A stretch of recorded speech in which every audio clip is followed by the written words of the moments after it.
있게 하여 주시옵소서. 감사드리며 우리 주님 예수님의 이름으로 간절히 축복하며 기도합니다. 아멘.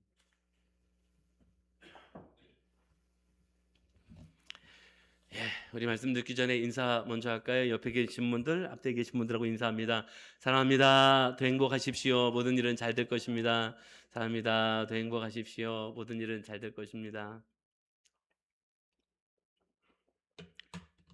네, 감사합니다. 말씀 함께 나누도록 하겠습니다. 제가 이제 대림절이 되면 이제 이야기를 하게 되는데요. 사실 대림절은 교회력으로는 한 해의 시작이 대림절입니다. 그래서 교회력의 제일 첫 번째 절기는 대림절입니다. 이 세상은 연말, 즉 송년 분위기를 향해서 달려가고 있는데 사실 교회는 새로운 시작을 하는 그 절기를 사실 맞이했다라고 볼 수 있습니다. 사실은 이 세상은 그 연말 뭐 이런 송년 분위기들 뭐 이런 것들이 이제 점점 더 많이 풍겨나는 시즌이 될 텐데요. 사실 이 대림절을 보내면서 우리가 이미 오신 예수님과 다시 오실 예수님 그 사이를 살아가는 성도들로서 우리가 어떤 기다림의 삶을 살아야 할지를 다시 한번 생각해 보는 중요한 시간이 바로 이 계절이 아닌가라는 생각을 해 보게 됩니다.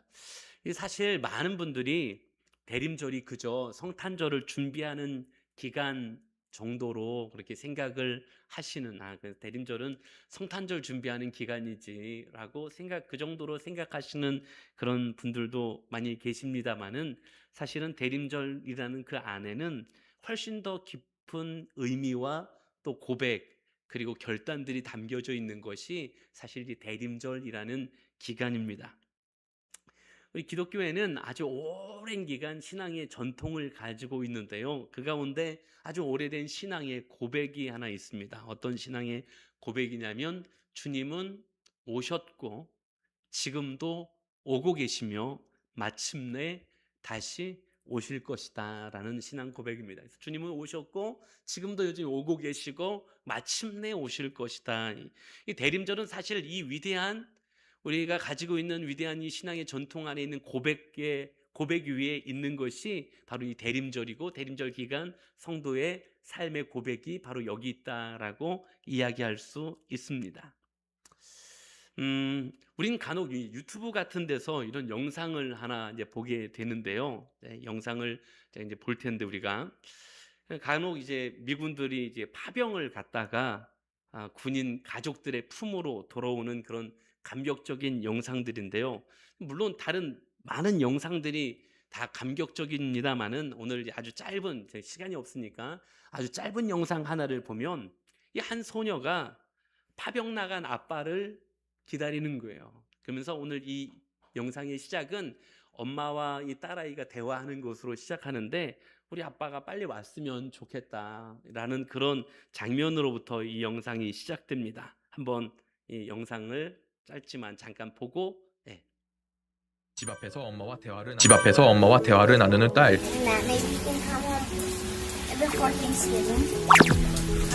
그 순간 그렇게 기다렸던 아빠가 눈앞에 나타났는데요.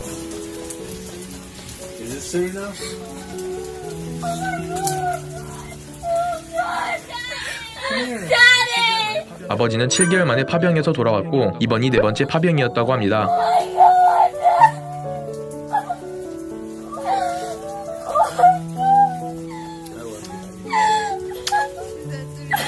Is that soon enough, baby girl?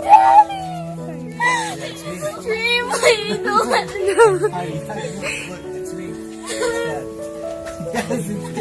마음이 뭉클해지네요. 네, 그 뭐 짧은 영상 제가 이제 설교 시간 때문에 제가 이제 이왕이면 좀 짧은 영상으로 준비했는데 이런 영상을 볼 때마다 이 기다림이라는 것이 어떤 마음일지에 대한 생각을 조금은 좀 해보게 되는 것 같습니다. 이 아이가 이 꿈이 아닌가 막 이런 이야기를 하지 않습니까? 어쩌면 진짜 기다림은 이런 것이 진짜 이제 기다림일 텐데요. 대림절을 보내는 우리 스스로 한번 질문을 우리 가슴 속에 던져볼까요? 주님 오심에 대한 과연 이런 기다림이 우리에게도 있습니까? 오늘 이 소녀가 파병 나간 아빠를 기다리는 듯한 이 마음이 진짜 기다림의 마음인데, 과연 주님 다시 오심에 대하여 우리도 과연 그런 기다림의 마음이 과연 있습니까? 오늘 우리가 함께 읽은 이 요한계시록의 마지막 등장하는 이 구절은 사도 요한의 아주 간절한 외침이라고 할 수 있습니다. 아멘, 주 예수여 오시옵소서. 뿐만 아니라 이 사도 요한의 고백처럼 초대교회 성도들 역시 모든 예배의 시간마다 마라나타 고백하면서 아멘, 주 예수여 오시옵소서라는 고백을 외치고 있었다라는 것입니다. 그들의 이 고백은 이미 오신 예수님을 굳게 믿으면서 또 한편 주님이 다시 오실 것이라는 소망 속에서 신앙의 절정, 그 믿음의 고백의 절정에 있는 그 부르짖음이 마라나타의 아멘, 주님 우리 가운데 오시옵소서라는 그런 신앙 고백의 절정 가운데 있는 외침이 바로 마라나타라는 고백이었다라는 사실이지요. 오늘 이제 우리 대림절, 그 기다림의 절기 첫 번째 주일을 보내는 저 여러분들이 이미 오신 주님, 그리고 다시 오실 주님 사이를 살아가는 우리 이 시대의 믿음의 백성들에게 어떤 대림절의 신앙, 즉 기다림의 신앙을 가지고 살아야 하는지를 말씀하시는 오늘 말씀들 속에서 다시 한번 우리가 깨달아야 될 건 깨닫고 결단할 것들을 다시 결단하며 주님 보시기에 합당한 그런 이 시대의 성도의 삶을 살아갈 수 있는 우리 제작교회 가족들이 다 되실 수 있기를 주님의 이름으로 간절히 축원합니다.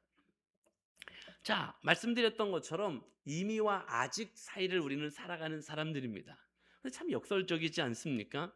이제 교회력으로 보면 한 해가 시작되는 그 절기가 대림절이라는 말씀을 들었는데, 우린 대림절에 무엇을 생각해야 되냐면 종말을 생각해, 다시 주님 오실 종말을 생각해야 되는 거예요. 왜냐하면 우리의 시간은 철저히 주님의 시간표, 즉 우리의 삶의 시간표가 아니라 우리의 시간표는 철저히 주님의 시간표에 맞춰져 있는 것이기 때문에 그렇습니다. 그래서 우리는 하나님의 나라가 예수님을 통해서 이미 이 땅에 시작되었지만 아직은 완성되지 않은 시대를 살아가는 정말 특별한 하나님의 백성들입니다.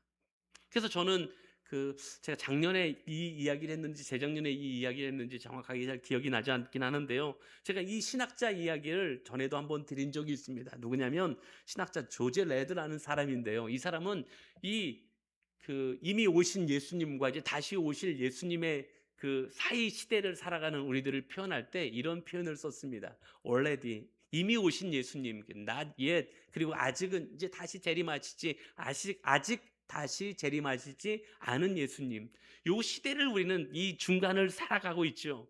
그러나 이 already와 not yet, 즉 이민과 아직이라는 개념은 우리에게 매우 중요한 이 대림절의 개념이 되고 있다는 사실입니다. already, 이미는 뭐냐? 예수님이 이 땅에 이미 오셨었지요. 그래서 하나님의 나라는 이미 우리 가운데 시작되었다라는 개념입니다. not yet, 아직이라는 거죠. 이것은 주님이 이제 다시 오실 때가 있다라는 거예요. 그 다시 오실 그날이 있는데, 다시 오실 그날 비로소 온전하게 하나님의 나라가 이루어지고 완성될 것이다 라는 그 믿음 속에서 여전한 기다림 가운데 있는 것들이 not yet, 아직은 아닌 우리들의 기다림의 모습이다라는 것을 이 신학자 조지 레드라는 분이 말씀하고 계셨던 거죠. 이건 마치 뭐와 같냐면요, 이렇게 표현할 수 있어요. 마치 동이 트는 새벽과 같은 분위기죠. 캄캄한 어둠은 죄악된 세상이라고 이야기할 수 있어요. 도무지 방법이라고는 찾을 수 없었던 그런 캄캄한 어둠의 죄악된 세상.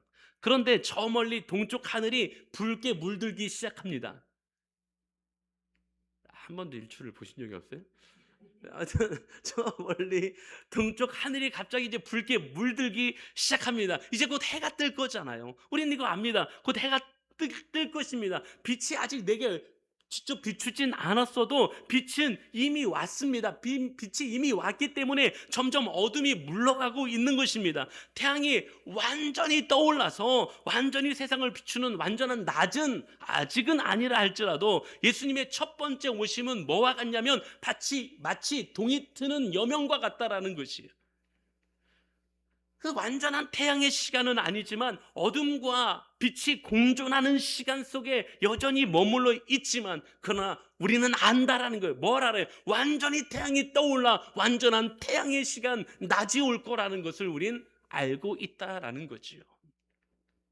이처럼 완전한 태양의 시간, 예수님이 다시 오시는 그날의 시간은 어두움, 즉 죄악의 문제는 완전히 사라지게 되는 그런 시간이 될 거고요. 온전한 활동, 즉 주님의 은혜 안에 온전히 활동하는 시간이 올 거라는 것을 우리는 깨닫게 된다라는 것이죠. 그렇기 때문에 우리는 그 시간을 기다리는, not yet, 아직 아니지만 그러나 우리는 그 시간을 기다리는 사람들이다라는 것입니다. 사도 요한이 그랬어요. 사도 요한이 복음을 전파하는 삶을 살아가고 있었고 이 복음을 위하여 헌신하며 애쓰는 삶을 살아가고 있었지만 지금 이 요한계시록의 배경이 되는 사도 요한은 가장 극한의 고통과 핍박 속에 놓여 있었습니다. 반모섬이라는 섬으로 이제 유배를 가게 됐어요. 그래서 가장 어려움의 시간을 보내고 있을 때에 하나님께서 하나님 나라를 미리 열어서 사도 요한에게 보여주신 거예요. 미리 깨닫게 하셨고 미리 알게 하셨습니다. 그러자 사도 요한이 그 가장 극한의 어려움의 자리에 있었음에도 사도 요한이 하고 있는 고백이 무엇입니까? 그게 마라나타예요. 주님, 아멘, 주 예수여 오시옵소서. 마찬가지로 초대교회 성도들이 그랬습니다. 그들이 예수 그리스도를 믿는다는 그 신앙 가지고 있는 하나 때문에 그들은 날마다 매를 맞았고요, 때로는 환난을 당했고요, 핍박을 당했고요, 때로는 죽음의 자리에 놓이기도 했었다라는 것이에요. 그 극한의 환난 속에서 주님의 시간을 기다리며 그들은 예배할 때마다 그래서 마라나타, 주님 어서 오시옵소서라는 고백을 외칠 수밖에 없었던 거지. 그들의 외침은 단순한 구호가 아니었어요. 주님이 아니면 우리는 살 길이 없습니다. 주님 오시옵소서라는 간절한 신앙의 고백이었던 거예요. 주님이 우리의 유일한 살 길입니다. 우리가 살 길이 없습니다. 주님 오시옵소서라는 그 부르짖음 고백이 바로 마라나타라는 아멘 주 예수여 오시옵소서라는 신앙의 고백이었다라는 것. 사랑하는 여러분, 우리에게 이런 고백이 있습니까? 주님 오시옵소서라는 고백이 우리에게 과연 있습니까? 세상에 주님이 없어도 잘 살 수 있다는 가치관으로 세상이 점점 채워져 가고 있는 시대를 우리는 살아갑니다. 주님 없어도 잘 살 수 있는데 그러다 보니 주님께서 싫어하는 일들을 서슴없이 자신의 유익과 자신의 만족을 위하여 행하는 시대가 되어져 버렸습니다. 우리 다시 본질적인 신앙의 고백의 자리로 돌아가야 될 줄로 믿습니다. 마라나타, 주님 다시 우리 안에 오시옵소서. 주여 오시옵소서. 우리 이 신앙의 고백을 회복하며 우리의 삶의 자리에서부터 주님 다시 오심을 기억하고 주님이 다시 오시겠다라는 그 약속을 분명히 기억하며 기다림의 바른 신앙으로 살아가는 은혜가 우리 대림절 첫 번째 주일을 보내는 우리 제자교회 모든 가족들에게 있게 되기를 주님의 이름으로 간절히 축원합니다. 자, 그러면 대림절 첫 번째 주에 우리가 이제 그럼 무엇을 해야 될까요? 우리가 이 기다림에, 즉 이미 오신 그 예수님과 다시 오실 그 소망의 예수님 사이를 살아가는 우리들이 과연 우리 이 시대를, 이 삶을 어떻게 살아가면 될까요? 오늘 우리에게 말씀하시는 도전은 이미 오신 주님을 기억하며 기쁨으로 우리는 삶을 살아가야 한다라고 말씀하시는 거예요. 예수님이요, 이 땅에 처음 오신 그 성탄의 사건은 인류 역사상 가장 결정적인 사건이었어요. 왜 결정적인 사건이었냐면 하나님이 우리를 포기하지 않으셨다는, 하나님이 우리를 사랑하시는 사랑의 가장 극단적인 표현이었기 때문에 그렇습니다. 하나님이 죄 많은 이 세상을 포기하지 않으셨다라는 거였고요. 하나님의 죄로 죽을 수밖에 없는 우리를 포기하지 않으셨다라는 표현이 독생자이신 예수 그리스도를 성육신하여 우리 가운데 보내신 성탄의 사건이었던 거예요. 성탄절은요, 우리가 그저 즐거워하고 캐럴 부르고 선물 나누고 기뻐하고 이런 의미의 날, 이걸로 끝나는 것이 아니야. 성탄은 어떤 날이냐면요, 하나님이 우리를 너무너무 사랑하셔서 죄악으로 말미암아 죽을 수밖에 없는 우리를 포기하지 않으셨다라는 하나님 사랑의 가장 중요한 표현의 날이 성탄절임을 우리는 기억해야 될 줄로 믿습니다. 그 주님이 우리 가운데 오신 날은 뭘 하러? 우리의 죄 문제를 해결하기 위하여, 십자가의 죽음을 위하여 우리 가운데 오신 날이 바로 성탄절이지 않습니까? 만약에 이 초림의 사건, 즉 예수님이 우리 가운데 오셨던 이 성탄의 사건이 없었다면 과연 우리는 어떤 모습으로 어떤 삶을 살아가야 되겠습니까? 그러나 우리에게 성탄을 허락해 주셨고, 하나님의 그 사랑으로 말미암아 우리에게 영원한 생명의 길, 구원의 길을 허락하여 주신 줄로 믿습니다. 근데 이 성탄의 본질적인 의미를 잃어버린다면 크리스마스는 그저 캐럴이 울려 퍼지는 분위기 좋은 축제의 날에 지나지 않는다라는 거죠. 성탄절은 그저 캐럴 부르고 선물 나누는 축제가 아니라 예수님께서 우리에게 참된 생명이 되어 주시기 위하여, 구원의 길이 되어 주시기 위하여 우리 가운데 오신, 그것도 가장 큰 선물로 우리 가운데 와주신 날이 바로 성탄절이라는 사실입니다. 그리고 그 의미를 기억하는 것, 예수님이 나를 구원하시기 위하여 우리 가운데 오셨고, 내가 그 구원의 은혜를 누리면서 오늘을 살아갈 수 있게 하셨다라는 사실을 기억하며 살아가는 것이 대림절을 보내는 성도의 삶임을 기억하실 수 있기를 간절히 소망합니다.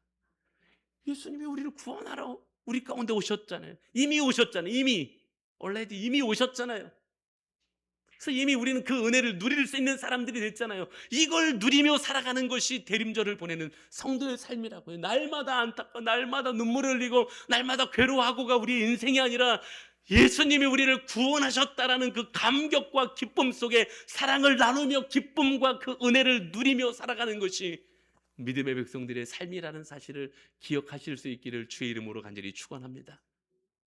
제가 전에 한번 사진으로 이 이야기를 했던 적이 있는데요, 이 성탄의 의미를 기억하게 하는 아주 중요한 사건이 1914년에 있었는데요. 1914년 제1차 세계대전이 아주 극렬한 싸움에 치닫고 있을 때였습니다. 독일군과 영국군이 대치하며 서로의 참호에서 총뿌리를 겨두고 아주 치열한 전투를 벌이고 있었던 1914년. 계속 24시간 총만 쏘는 건 아니잖아요. 침묵이 흐르고 있었어요. 그날은 1914년 12월 24일 크리스마스 이브였어요. 총격이 멈추고 한동안의 침묵이 흐르고 있습니다. 침묵이 좀 길어지고 있는데 한 독일군 병사가 갑자기 오늘이 크리스마스 이브라는 걸 알고는 갑자기 찬송을 부르기 시작합니다. 고요한 밤, 독일어로 불렀겠지만 거룩한 밤, 찬양을 부르기 시작합니다. 참호 속에서 한 독일군 병사가 부르던 그 찬양 소리에 다른 독일군 군사들이 계속해서 소리를 맞춰서 합창으로 고요한 밤, 거룩한 밤을 불러대기 시작합니다. 전쟁의 그 산골짜기를 울리기 시작합니다. 독일군의 고요한 밤, 거룩한 밤이 끝나고 나니 맞은편 참호에서도 답례하는 찬양이 울려 퍼지기 시작합니다. 영국군 병사가 찬양하기 시작합니다. 오 거룩한 밤, 이건 영어로 했겠죠. 찬양이 울려 퍼지기 시작합니다. 영국군들이 찬양을 막 올려드리기 시작합니다. 그리고 총성이 들리지 않은 채 다음 날까지 총성은 이어지지 않았습니다. 그리고 다음 날인 성탄절 아침, 각각의 참호에서 독일군이 걸어나오고 영국군이 걸어나옵니다. 서로 악수를 하기 시작하고요, 서로를 끌어안으며 메리 크리스마스를 이야기하기 시작합니다. 때로는 조그만 선물을 주고받으며 캔디 하나씩을 나누며 메리 크리스마스 이야기하기 시작합니다. 그리고 그날 그들은 그들이 가장 좋아하는 축구 경기를 하기 시작합니다. 물론 이후에 다시 성탄절이 지난 이후에 전쟁은 더 지속되었습니다만 그 하루만큼은 예수께서 이 땅에 오신 성탄절임을 기억하면서 서로에게 미움과 증오가 아니라 사랑이 오고 갔다라는 것. 이 이야기는 어떻게 알려지게 되냐면 한 영국군의 일기를 통해서 이 이야기가 세상에 알려지게 됐어요. 이 영국군은 그 일기 마지막 자락에 이렇게 썼어요. 너무 멋있는 글귀를 썼어요. 그래서 매우 유명한 이야기가 됐습니다. 그 일기 마지막에 그 영국군은 이렇게 했습니다. 하늘의 평화가 잠시 땅에 내려온 날이었다. 사랑하는 여러분, 하나님께서 예수 그리스도를 이 땅에 내려주심의 이유가 무엇이었습니까? 하늘엔 영광, 땅에는 평화였습니다. 우리를 너무너무 사랑하셔서 결코 우리를 포기할 수 없으셨던 그 하나님의 절절한 마음이 담겨져 있는 것이 성탄절의 본질적인 의미라는 사실입니다. 그렇기 때문에 우리는 기뻐함으로 삶을 살아갈 수 있어야 돼요. 왜? 성탄절의 의미가 바로 그 기쁨에 있으니까. 나를 사랑하신 하나님의 은혜에 기쁨에 있어야 하는 거니까. 그래서 성탄은 더 이상 미워하거나 증오하거나 다투거나 우리 안에 갈등하는 것이 아니라 용납하고 용서하고 사랑하고 끊어 안아주고 품어주는 것이 성탄의 본질적인 의미임을 기억하시기를 주의 이름으로 간절히 축원합니다. 그리고 성탄을 준비하며 대림의 기간을 보내는 우리의 삶이 하나님께서 우리를 그토록 사랑하셔서 구원의 은혜를 베풀어 주신 것이 이미 오신 예수님의 은혜임을 기억하며 오늘 감격함으로 살아갈 수 있는, 기쁨으로 살아갈 수 있는, 그리고 감사함으로 살아갈 수 있는 오늘 우리의 삶이 되실 수 있기를 주님의 이름으로 간절히 축원합니다. 그리고 이어지는 의미는 다시 오실 주님을 기다리는 삶인데, 이미 오신 예수님의 은혜와 그리고 다시 오실 예수 그리스도의 소망 가운데를 살아가는 우리들에게 반드시 기억해야 될 것이 있다고 말씀하시는 것이 대림절을 기억해야 하는 성도에게 주시는 깨달음이었습니다. 그건 무엇이냐? 주님 다시 오신다는 거였습니다. 신약 성경은 이제 성경 전체가 66권입니다만 신약 성경은 27권입니다. 그 27권 안에 예수님의 다시 오심, 즉 재림에 관한 말씀이 몇 번이나 나올 것 같습니까? 혹시 몇 번 나오는지 아시는 분 계신가요? 네, 제가 엄청난 선물을 사실 준비하고 있었는데 신약 성경에 재림에 관한, 예수님 다시 오심에 관한 표현이 몇 번이나 등장할까요? 참고로 신약 성경이 27권입니다. 몇 번이나 등장할까요? 300번 넘게 등장합니다. 이렇게 많이 언급될 표현, 다른 표현이 없을 정도로 다시 오심에 대한 표현은 신약성경에 아주 명확하고도 분명하게, 그래서 아주 자주 언급되어 있는 것이 바로 다시 오시겠다라는 재림에 대한 표현이 바로 신약성경에 등장하고 있는 그런 표현들이었습니다. 그러면 그 다시 오시겠다라는 표현들 속에 한결같이 우리들, 즉 믿음의 백성들에게 요청하고 계신 메시지가 있었어요. 다시 오시겠다는 메시지와 함께 꼭 붙어 다녔던 우리에게 요청하시는 그 메시지가 있었는데 그것은 무엇이었냐면 깨어 있으라는 것이었습니다. 주님 다시 오실 것이다. 그러니까 깨어 있어라 라는 것이었습니다. 그런데 세상이요, 깨어 있기를 거절합니다. 오늘 또 하나의 본문이었던 마태복음 24장 36절의 본문의 말씀 보면 이렇게 말씀하고 있습니다. 그러나 그날과 그때는 아무도 모르나니 하늘의 천사도 아들도 모르고 오직 아버지만 아시느니라 라고 말씀하고 있습니다. 지금 무슨 얘기냐면요, 지금 예수님 시대에서부터 뭘 궁금하게 여겼냐면 그 다시 오심의 때를 궁금하게 여겼던 거예요.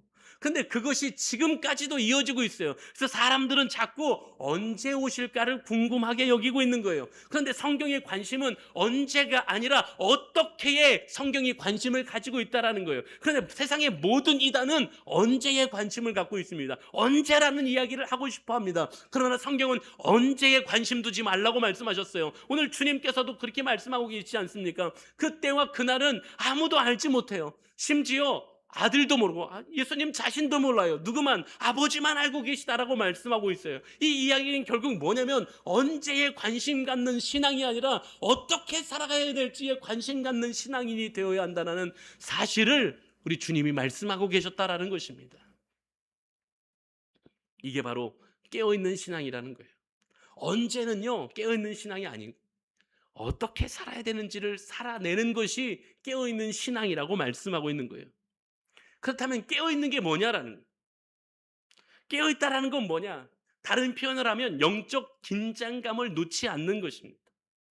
깨어있다라는 건 영적 긴장감을 놓지 않는 거예요. 그래서 주님을 정말로 다시 오실 주님을 기다리는 신앙은 그 성도는 영적 긴장감을 놓지 않는 성도가 바로 깨어있는 성도라는 사실이죠.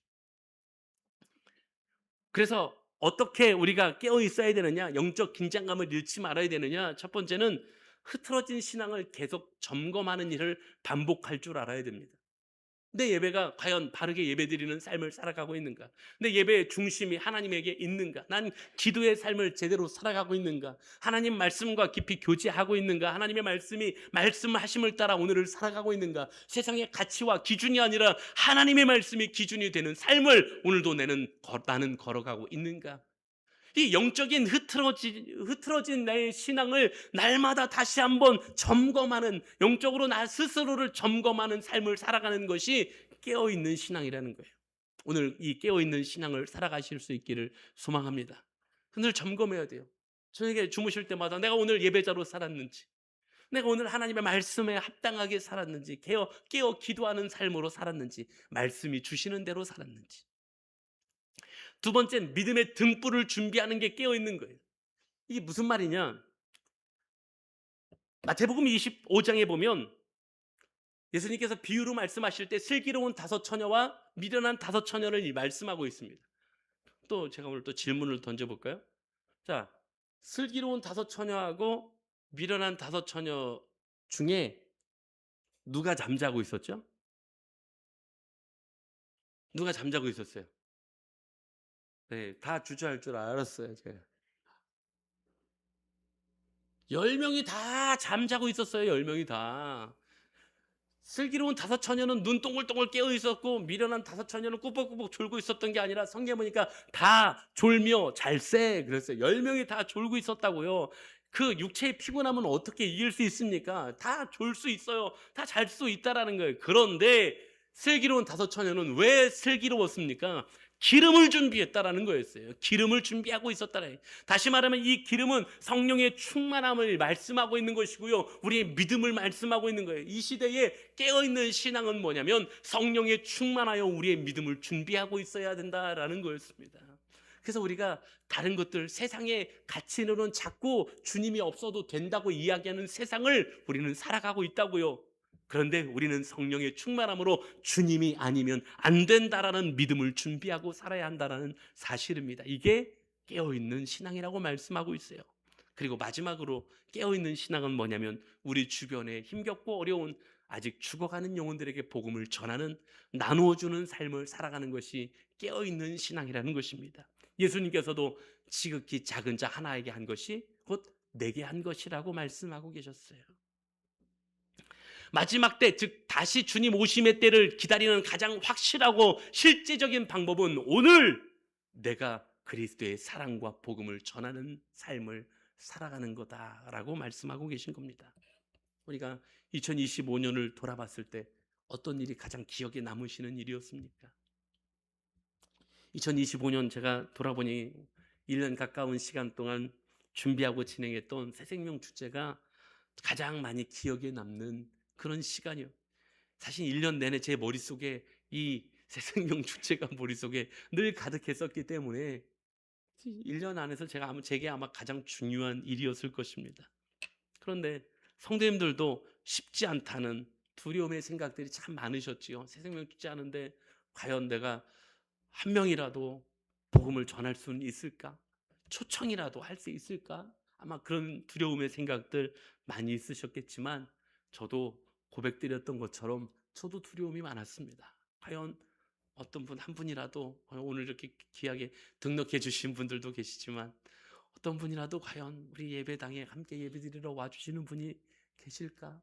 누가 과연 초대해서 이렇게 와서 예배 같이 드리시는 분이 계실까?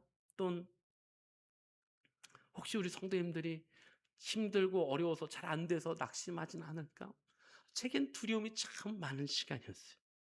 그런데 복음을 전하는 일에 우리가 깨어 있으면 하나님이 일하신다는 사실입니다. 오늘 우리가 깨어있다는 건 뭐냐면 오늘도 여전히 내가 하나님의 사랑을, 하나님의 복음을 우리가 전하는 삶을 살아가고 있으면 우리 안에서 하나님이 역사하시고 하나님은 일하신다라는 것, 이 하나님의 은혜와 도우심을 기억하고 그것을 경험하면서 살아가는 것이 깨어있는 신앙임을 기억하실 수 있기를 주의 이름으로 간절히 축원합니다. 그래서 물론 세상의 연말 연시가 이제 다가오겠습니다만, 그러나 우리에게 주신 이 대림의 기간, 즉 기다림의 절기에 주님 다시 오시는 그 약속을 분명히 기억하면서 우리에게 허락하신 그 은혜와 사랑을 세상 속에 나누며 전하며 살아갈 수 있는 대림의 신앙을 살아가는 깨어있는 사랑으로 제작교회 모든 가족들이 다 되실 수 있기를 주님의 이름으로 간절히 축원합니다. 이제 말씀을 마무리하려고 합니다. 대림절 보내는 첫 번째 주일, 우리의 관심이 바뀌어야 한다는 것을 마무리하며 말씀을 드리고 싶습니다. 우리의 관심이 바뀌어야 됩니다. 첫 번째는 어떻게 바뀌어야 되느냐? 언제에서 어떻게로 바뀌어야 됩니다. 우리에게 언제에 관심 갖지 말고 어떻게 관심 가지라고 말씀하고 계십니다. 그리고 이제 우리가 대림절을 보내는 신앙을 이야기할 때 오늘 우리에게 주시는 은혜의 도전은 바로 여기 있습니다. 첫 번째, 이미 오신 예수님의 은혜를 누리라는 것입니다. 예수님 이미 우리 가운데 오셔서 하나님의 그 놀라운 사랑의 계획을 십자가를 통해서 완성하셨고 이제 이를 믿는 자마다 영원한 생명이라는 것을 얻게 하셨고 오늘 우리는 그 은혜 가운데 서 있는 사람들이 되게 하셨다라는 거예요. 그래서 이 은혜와 기쁨을 누릴 수 있는 저와 여러분들이 되시기를 주의 이름으로 간절히 축원합니다. 얼마나 기쁜 일입니다. 새로운 생명을, 아니 영원한 생명을 얻게 된 것, 하나님의 나라를 바라보면서 살아갈 수 있게 된 것, 이 얼마나 크고 놀라운 은혜입니까? 우리 이걸 누리며 살아갈 수 있는 이미 오신 예수님의 은혜를 누리는 저와 여러분들이 되시기를 소망합니다. 두 번째, 뭘 말씀하세요? 다시 오셔서 우리의 눈물을 닦아주시고 우리의 힘겨움을 털어내 주시고 하나님의 나라를 온전히 완성시켜 주실 주님의 다시 오심의 약속을 기억하며 깨어있는 저와 여러분들이 되어야 될 줄로 믿습니다. 오늘 세상이 자꾸 우리를 깨어있지 못하게 합니다. 세상이 자꾸 주님 없이 살 수 있다고 이야기합니다. 세상이 주님 없이 살아도 되는 것처럼 우리를 끌어가려고 합니다. 아니요, 다시 그 세상 속에서 우리에게 주시는 도전은 깨어있으라고 말씀하시는 도전이었습니다. 초대교회 성도들이 예배를 드리는 매 순간순간마다 마라나타, 아멘, 주 예수여 어서 오시옵소서 라고 고백 드리며 예배 드렸던 것처럼 우리 제작교회 모든 가족들이 예, 마라나타, 예 주님 우리 가운데 오시옵소서, 우리가 그렇게 주님을 기다리는 신앙으로 살아감을 결단하며 나아가는 우리 사랑하는 제작교회 모든 가족들이 다 되실 수 있기를 주님의 이름으로 간절히 축원합니다. 시간 우리 한번 다 같이 자리에서 일어나셔서 결단하는 마음으로 함께 찬양 드릴 수 있기를 소망합니다.